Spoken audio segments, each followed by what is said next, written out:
Não fala em japonês, né? Nem. Vem cá orar por ele, Lúcia, pastora Lúcia. Vem aqui, ora por ele aqui, em nome de Jesus. Vem.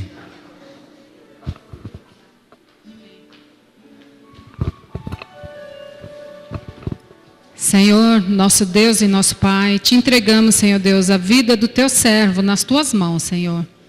Que nessa noite, Senhor Deus, o Senhor venha falar através da vida dele, Pai, aos nossos corações, Senhor. Que nós possamos, Deus, abrir nosso coração agora e utilizar o nosso coração como terra fértil, Senhor. Para que a semente que vai ser lançada agora, Deus, possa brotar em nossos corações e dar frutos, Deus. Que ao ouvirmos, Pai, a Tua palavra, nós possamos colocá-la em prática, Senhor.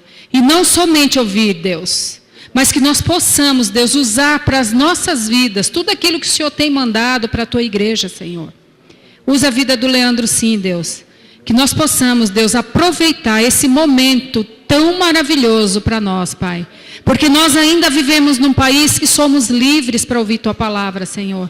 E te agradecemos, Deus, por isso, Pai. Em nome de Jesus. Amém. Paz do Senhor, igreja.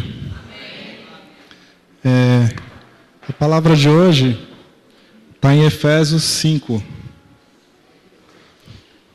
Pastor, no início aqui do culto, estava falando sobre o sistema.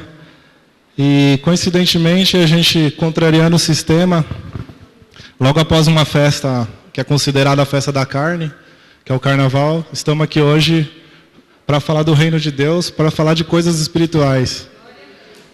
Tem uma canção de uma banda que se chama Resgate, que fala justamente isso. Fora do sistema, longe, eu caminho mais perto.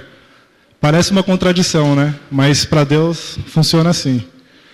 A gente contraria o mundo, mas a gente encontra com Deus. Como diz o louvor, né?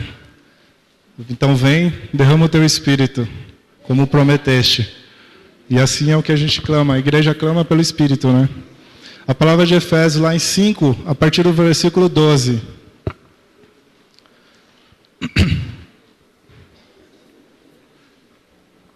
Como sempre, a palavra de amor, né? Deus só manda isso. 5:12. Amém? Tem os irmãos ainda que estão procurando. A princípio parece que é uma palavra pesada, mas não é. A palavra de Deus não é pesada. Na verdade, é um alerta para a gente abrir nossos olhos e começar a ver as coisas de uma forma diferente, né? Às vezes a gente acaba errando, pecando, por estar olhando de uma forma errada. Na verdade, tudo depende da perspectiva. Hebreus 5, a partir do 12, fala: de fato, embora a esta altura já devessem ser mestres, vocês precisam de alguém que lhes ensine novamente os princípios elementares da palavra de Deus. Estão precisando de leite e não de alimento sólido. Quem se alimenta de leite ainda é criança e não tem experiência no ensino da justiça. Mas o alimento sólido... Não é isso? É Hebreus. É Hebreus. Efésios eu nem abri. Volta. É Hebreus que é mais light ainda. Um minuto.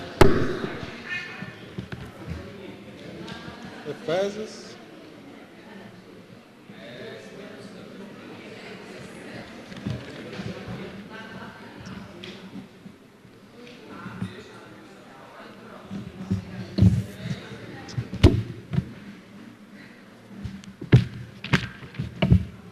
É o 5 a partir do 12 mesmo? Só o 12? Efésios, o pastor pediu para eu ler o Efésios, né? 5 a partir do 12, né? 12. Porque aquilo que eles fazem em oculto, até mencionar é vergonhoso. Mas tudo o que é exposto pela luz torna-se visível, pois a luz torna visíveis todas as coisas. Até aí o pastor pediu. Agora em Hebreus, que é a palavra de verdade. A partir de 5. É a palavra de hoje, né? Se bem que essa também é, Efésios. De fato, embora a esta altura já devessem ser mestres, vocês precisam de alguém que lhes ensine novamente os princípios elementares da palavra de Deus. Estão precisando de leite e não de alimento sólido. Quem se alimenta de leite ainda é criança e não tem experiência no ensino da justiça. Mas o alimento sólido é para os adultos, os quais, pelo exercício constante, tornam-se aptos para discernir tanto o bem quanto o mal. A princípio parece a palavra dura, mas não é.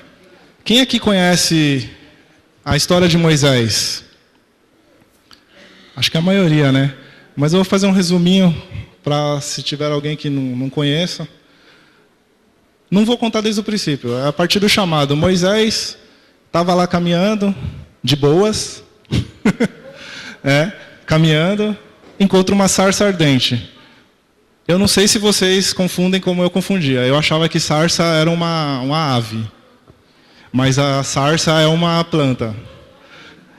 Era uma planta que estava em chama, uma sarça ardente. Ela estava em chama, mas não pegava fogo. E essa planta começou a falar com Moisés, que começou o chamado dele. Foi Deus falando que ele ia ser usado para retirar o povo que estava no Egito como escravo, os israelitas, que era o povo de Deus. Moisés murmurou, como sempre, reclamou porque não sabe falar, que tinha medo, que não sabia como falar com o povo, que o povo não ia ouvir ele. De tanto insistir, Deus foi lá e falou: então chama seu irmão Arão, que sabe falar, através de você eu te mando a mensagem, Arão fala para o povo. Moisés foi até o Egito, após tanto Deus falar para ele, ele foi até o Egito. Chegando lá, foi falar com o faraó para libertar o povo do Egito, para que pudesse adorar ao Deus de Isaac e de Jacó, que era o Deus deles, o nosso Deus de hoje. E é claro que o faraó não deixou, recusou, aí vem as 10 pragas. 10 vezes Moisés vai lá, pede para ser liberto o povo, para que o povo pudesse adorar a Deus. 10 vezes o faraó recusa, e Deus manda praga, gafanhotos, a praga do sangue, que todos os rios viram sangue. Aí começam as pragas, até a morte dos primogênitos, que é a última praga. Aí morre o primogênito de cada família, começa a morrer. Aí o faraó resolve aceitar deixar o povo sair. O povo, logo após que o povo sair, começa a seguir no deserto, sentido a terra prometida, que Deus disse a Moisés no princípio, que era para tirar o povo do Egito, que ele ia levar para uma terra prometida, que é uma terra onde mana leite e mel, que seria, teoricamente, um paraíso. Na verdade, é o paraíso. Aí, o povo deixou, o faraó deixou, Moisés começou a caminhar com o povo no deserto. O faraó se arrepende. Pega o exército, vai atrás do povo, traz o povo de volta, que não sei o quê. Aí começaram a seguir o povo. Basicamente, essa caminhada da saída do povo do Egito, que eles eram os escravos do faraó. Durante o percurso, eu vou estar lendo alguns trechos de Êxodo, que são trechos que vão ser importantes para a nossa palavra de hoje. Êxodo 13, a palavra diz que durante o dia, o Senhor ia adiante deles, numa coluna de nuvem, para guiá-los no caminho, e de noite numa coluna de fogo, para iluminá-los. E assim podiam caminhar de dia e de noite. A coluna de nuvem não se afastava do povo de dia, nem a coluna de fogo de noite. Ou seja, a presença de Deus estava com eles constantemente. Durante o dia era uma forma de uma nuvem.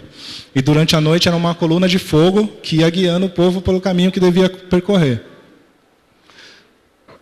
Aí é lógico, quem conhece a história, o povo ficou 40 anos no deserto ali, rodando até para poder entrar na Terra Prometida.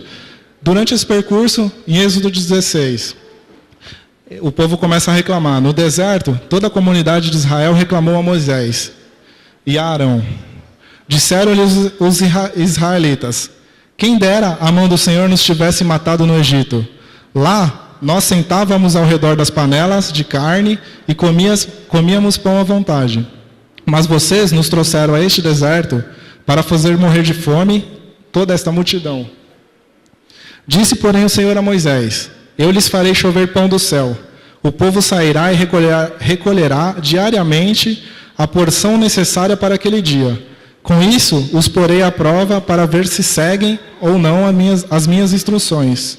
No 6º dia, trarão para ser preparado o dobro do que recolhem nos outros dias.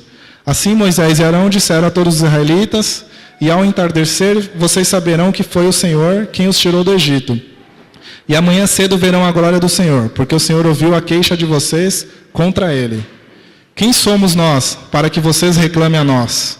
Disse ainda Moisés: o Senhor lhes dará carne para comer ao entardecer, e pão à vontade pela manhã, porque ele ouviu as suas queixas contra ele. Quem somos nós? Vocês não estão reclamando de nós, mas do Senhor. Aqui, você vê que o Deus dava alimento também.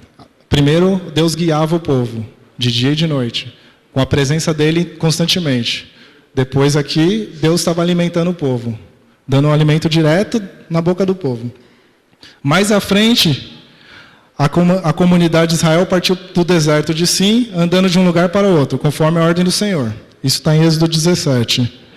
Acamparam em Refidim, mas lá não havia água para beber. Por essa razão, queixaram-se a Moisés e exigiram: dê-nos águas para beber. E ele respondeu: por que se queixam a mim? Por que colocam o Senhor à prova? Mas o povo estava sedento e reclamou a Moisés: por que vocês nos tirou do Egito? Foi para matar de sede a nós e a nossos filhos e a nossos rebanhos? Então Moisés clamou ao Senhor: que farei com este povo? Então, estão a ponto de apedrejar-me. Respondeu-lhe o Senhor: passe à frente do povo, leve com vocês alguma das autoridades de Israel.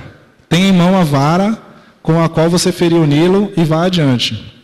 Eu estarei à sua espera no alto da rocha que está em Horebe. Bata na rocha, e dela sairá água para o povo beber. Assim Moisés fez, à vista das autoridades de Israel. Aí, mais um milagre, Deus deu a água ao povo. Hoje a gente está precisando disso, né? Desse milagre. Mas aí foi caminhando no deserto, chegou um momento que eles se encontraram diante do Mar Vermelho, que acho que é a história que a gente mais escuta falar sobre Moisés, que eles pararam em frente ao Mar Vermelho, o exército do faraó atrás deles para pegar eles. Moisés levanta a vara e o mar se abre. O povo passa pelo mar. Assim que o povo termina de passar, o exército vem atrás, o mar se fecha. Assim eles escapam da armadilha do inimigo. Deus também livra eles de coisas ruins, de qualquer perigo que eles poderiam sofrer. E lá em Êxodo 33, a partir do 7, fala da tenda do encontro, que Moisés costumava montar uma tenda do lado de fora do acampamento. Ele chamava a tenda do encontro. Quem quisesse consultar a Deus, ia à tenda, fora do acampamento. Sempre que Moisés ia até lá, todo o povo se levantava e ficava de pé, à entrada de suas tendas, observando-o até que ele entrasse na tenda. Assim que Moisés entrava, a coluna de nuvem descia e ficava à entrada da tenda, enquanto o Senhor falava com Moisés. Quando o povo via a coluna de nuvem parada, à entrada da tenda, todos prestavam adoração de pé, cada qual na entrada da sua própria tenda. O Senhor falava com Moisés face a face, como quem fala com seu amigo. Amém? E quem fez o curso aqui de teologia com a pastora Simone também aprendeu sobre tabernáculo, que também é uma tenda do encontro. No tabernáculo, era um pouquinho diferente dessa tenda aqui, do encontro, porque no tabernáculo existia um véu que separava o altar de Deus. Atrás do véu era o Santo dos Santos, onde era a presença de Deus habitava. E ali, o único que podia entrar era o sacerdote, mas ele tinha que cumprir vários rituais, tinha que levar oferta pelo pecado do povo, tinha que se purificar, tinha que lavar suas roupas, ele tinha que cumprir toda a obrigação para que ele pudesse chegar ali perto do santo e pudesse entrar no Santo dos Santos. E existia uma barreira que era um véu. E a mesma coisa aqui, também só Moisés que entrava na tenda, falava com Deus e passava a mensagem para o povo recebia.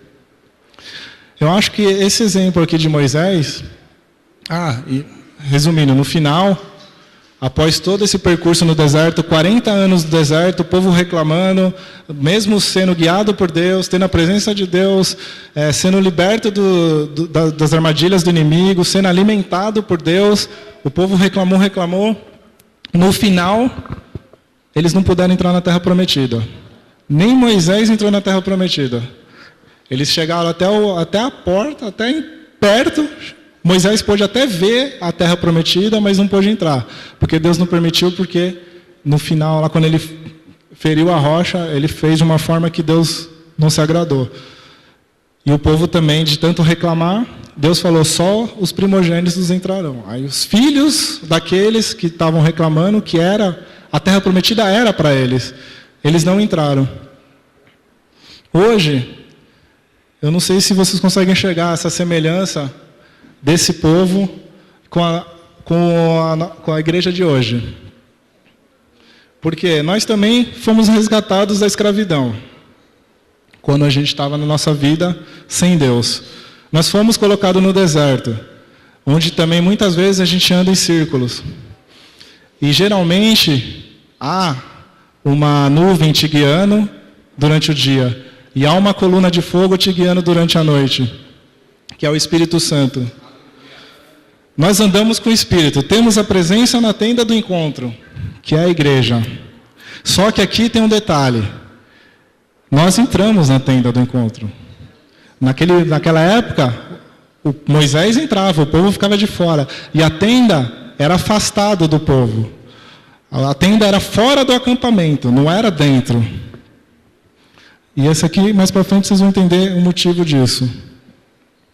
E tem outro detalhe ainda. A palavra diz que Moisés falava face a face com Deus como um amigo. Ele falava como se estivesse aqui conversando entre nós. Aí eu pergunto para vocês, por que a gente também não fala com Deus face a face? Aquele povo, ele ficou andando em círculos e no final não entrou na Terra Prometida. Nós também recebemos a salvação pela fé em Cristo. Só que nós recebemos a salvação e paramos. Nós não prosseguimos. Nós ficamos tão felizes com a salvação, com a libertação dos nossos pecados passados, que a gente não avança. A gente fica satisfeito em ter recebido a salvação, mas a gente não prossegue. E nós não avançamos para entrar na tenda do encontro. Nós ficamos do lado de fora esperando. E nós muitas vezes não entramos no Santo dos Santos.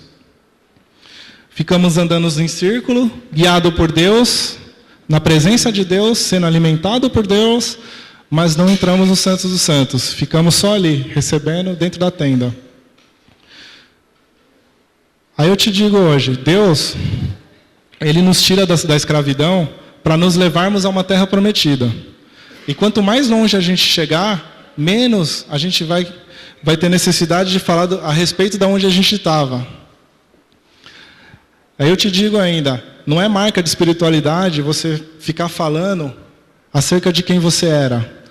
As pessoas que vêm e ficam contando história. Eu era assim, eu era assado, e Deus fez isso, fez aquilo. É lógico, testemunho é bênção. Mas quanto mais longe você chegar, menos você vai querer se lembrar. Se você entrar na terra prometida, que é a terra onde manda leite e mel, você não vai ter saudade. Você não vai nem lembrar aquela época de sofrimento que você era escravo.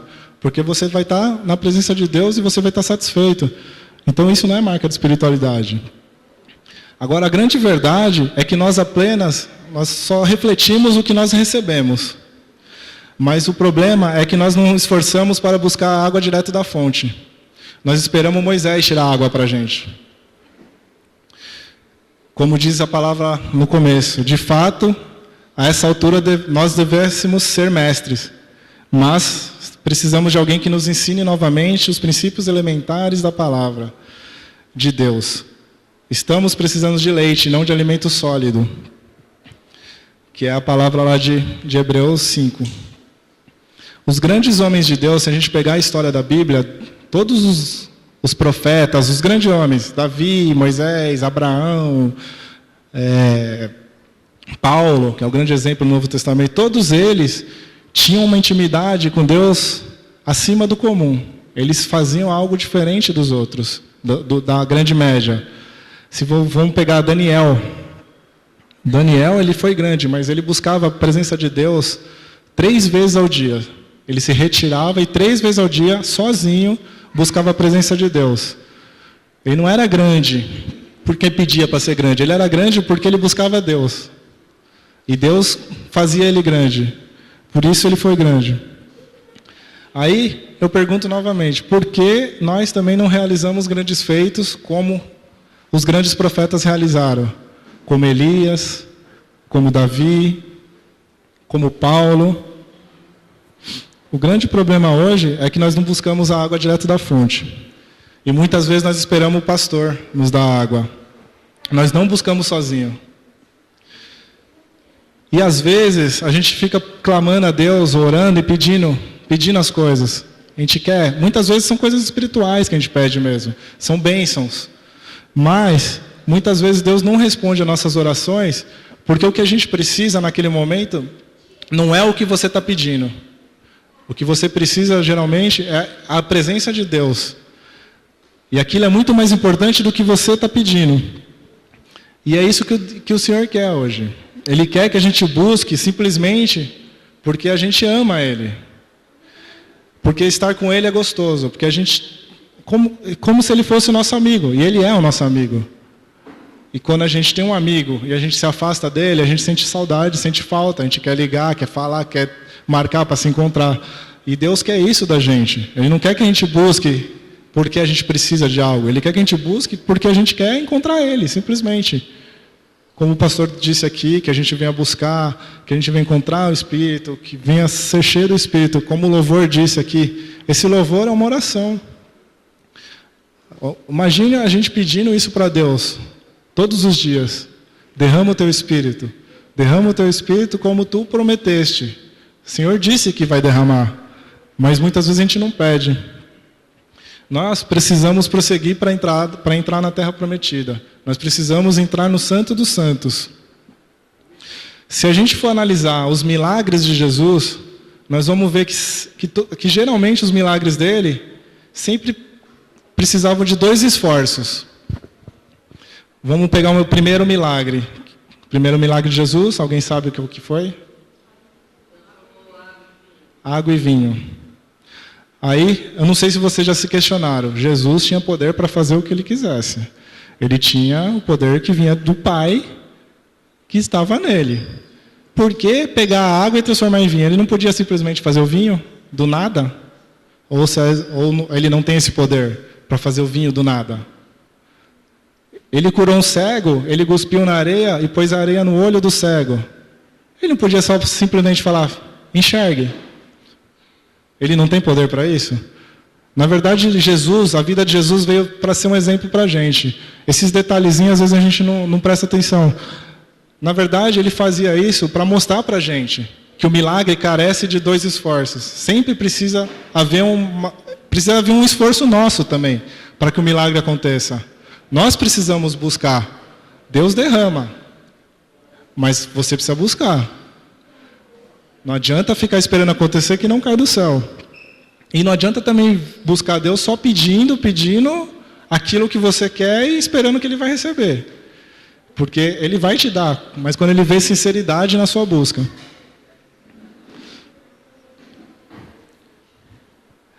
E hoje, a palavra que Deus me deu é para que a gente mude a nossa visão. A visão que eu estou dizendo é a seguinte: nós devemos parar com a cultura que tem hoje. As grandes igrejas, a maioria, isso está crescendo muito. Essa cultura de ir para a igreja para buscar algo para si, para ser abençoado. Hoje você pergunta para um crente, por que você vai para a igreja? Eu vou lá receber minha bênção. Eu vou lá para receber minha cura.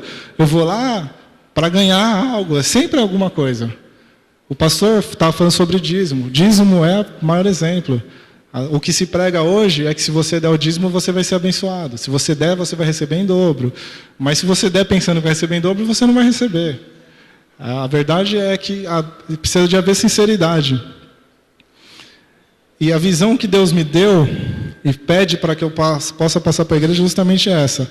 Que a gente hoje, a gente pare com essa cultura de buscar as coisas e parar com a cultura de lutar contra o diabo e contra o pecado. Aí você vai falar para mim, como assim? Parar de lutar contra o pecado e parar de lutar contra o diabo? A palavra de Deus diz que nossa luta não é contra a carne e o sangue, mas é contra principados e potestades. Então você tem que lutar contra o diabo. Resistir ao diabo, ele fugirá de vós. Então você tem que lutar contra o pecado. Mas é aí que está, tudo depende da perspectiva que a gente vai ter. Aquela porta da igreja, lembra? O portão da igreja, é o portão de entrada ou é o portão de saída? Para a gente que está aqui dentro é de saída, para quem está lá fora é de entrada.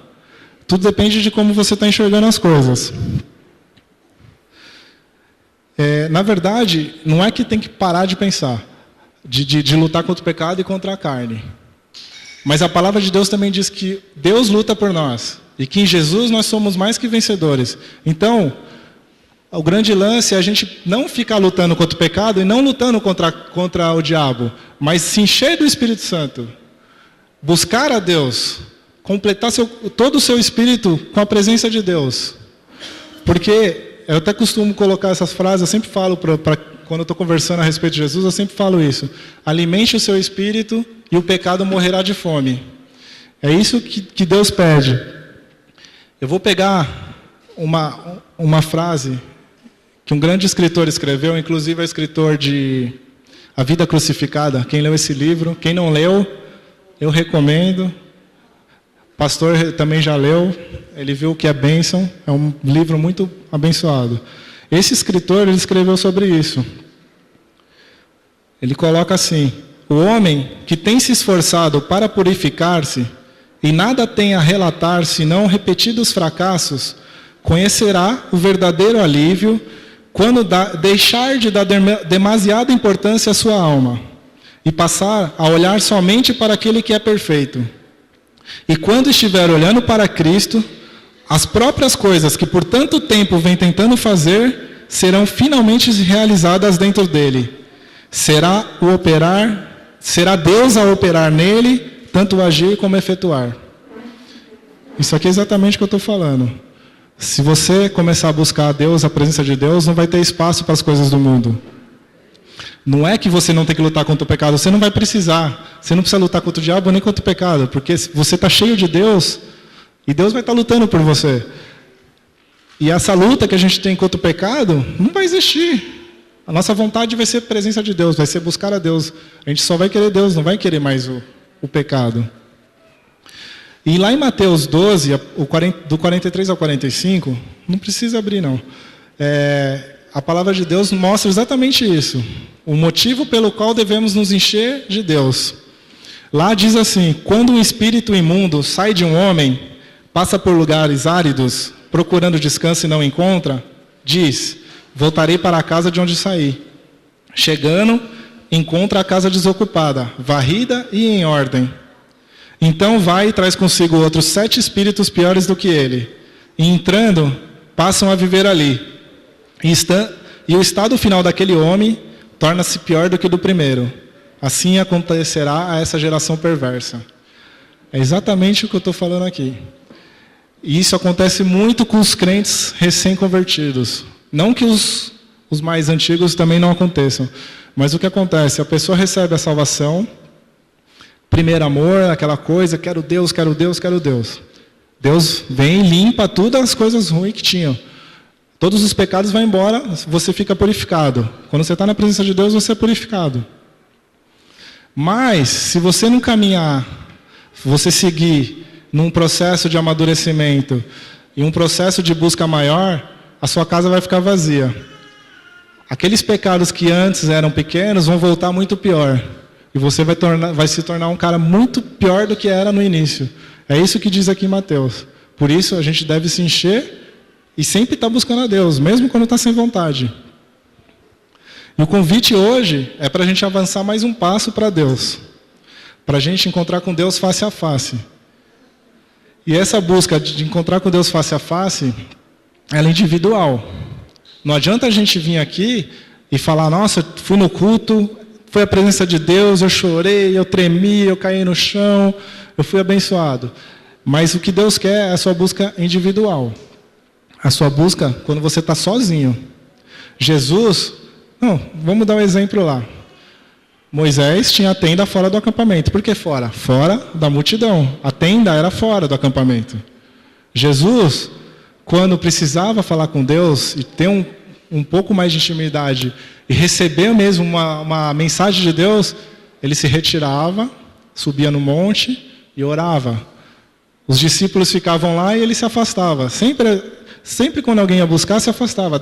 O Daniel, que eu falei no começo. Daniel se retirava para o seu quarto 3 vezes ao dia para orar. É sempre individual. Os grandes feitos sempre são através de busca individual. E Deus, hoje Ele pede para eu falar para todos nós, que a gente não venha mais para a igreja para buscar algo para nós, mas que a gente venha entregar algo a Deus. Que a gente venha entregar um louvor ou uma adoração genuína. Que a gente possa vir ajudar os mais necessitados. Aí você pode vir me dizer hoje eu sou necessitado. Mas se você for o necessitado, Deus também quer que você venha buscar a presença dEle. Mesmo sendo necessitado. Devemos buscar a presença de Deus e não a solução para nossos problemas. Ou a nossa necessidade. Ele quer uma busca sincera. Uma busca verdadeira. Assim como Jesus falou, Pedro, tu me amas? Sim, o Senhor sabe que eu te amo. Pedro, tu me amas? Tu sabes que eu te amo. Pedro, tu me amas? O Senhor sabe de todas as coisas. O Senhor sabe que eu te amo. Aí Deus pergunta a mesma coisa, igreja, você me ama? Igreja, você me ama? Igreja, você me ama? Se você respondeu sim, aí Deus ainda te pergunta, se você me ama, por que você não me busca? Se você me ama, por que quando você está sozinho, você não vem atrás de mim? Se me ama, por que só me busca quando precisa de alguma coisa? Por que você não me busca quando você não precisa de nada? Por que você não me busca simplesmente porque quer me encontrar? Isso é o que Deus quer hoje. Eu vou pedir para que coloque uma canção. E eu vou pedir para cada um aqui se sentir à vontade. Quem quiser se ajoelhar, quem quiser ficar em pé, quem quiser vir à frente. Que esse louvor venha impactar nossas vidas, assim como ele impactou a minha. Que a gente possa sentir a presença de Deus, a gente possa buscar com sinceridade a presença de Deus mesmo. Sem nada em troca, sem nenhuma pretensão pessoal, somente espiritual. Buscar Deus porque Deus é nosso Pai, porque Deus nos criou e porque Deus é Deus. Sem nenhuma pretensão sem nenhuma pretensão além disso. Uma busca sincera. Que a gente possa ter um encontro verdadeiro, a gente possa entrar no Santo dos Santos. E esse louvor vai estar falando justamente disso. Que a gente possa encontrar com Deus. Quem não sabe, Jesus, quando ele se entregou na cruz, aquele véu que impedia a entrada na tenda do encontro, do Santos dos Santos, ele rasgou.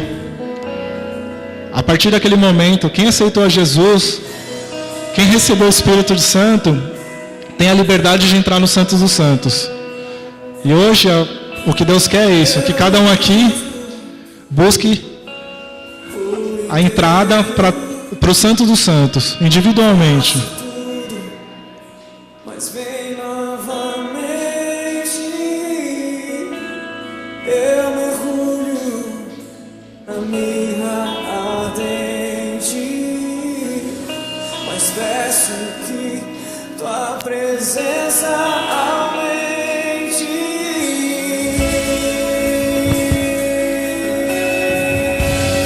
Sim, Pai, que a tua igreja venha clamar pela tua presença, Senhor. Venha com o teu Espírito, Senhor. Aumente a tua presença em cada ser aqui, Senhor. Eu me rasgo por inteiro, faço tudo, mas vem novamente em mim. Eu mergulho na minha ardente, mas peço que tua presença Sim, Senhor, aumente a tua presença sobre nossas vidas, Senhor. Sim, Senhor, que a gente possa entrar, Senhor, nos santos dos santos, Pai. Venha assim, Senhor, com o teu Espírito, Pai.